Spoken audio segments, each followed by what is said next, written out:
Sa bahaging ito ng bundok ng Maragondon ay naitala na minsan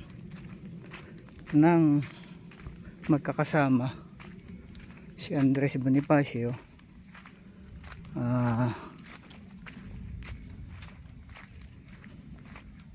General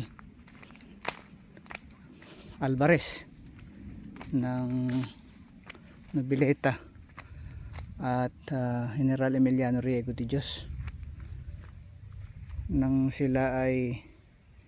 nangangabayo sa bulubunduking bahagi ng Maragondon upang di umano ay hintayin ang mga ibababang armas at ammunition na galing sa bansang Hong Kong na ini-order ng kanyang mga kasamahan na sina Hoxton. Sa kanilang paglalakbay,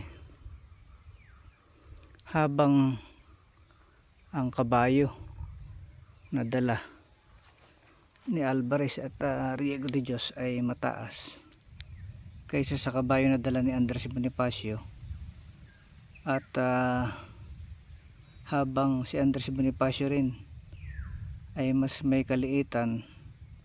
kaysa kay General Alvarez, sa kanilang pangangabayo ay nakalusot ang dalawang general, si Alvarez at si Riego de Dios, sa sanga ng punong kahoy, at nang si Andres Bonifacio na ang dumaan, siya'y nahulog sa kanyang kabayo at bumagsak sa lupa at kanyang nausal, dito na yata ako mamamatay sa lugar na ito.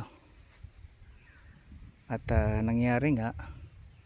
doon sa kabilang bundok ng nagpatong ay natapos ang buhay ng Supremo ng Katipunan. Ayun, at nakamalayo pa ito.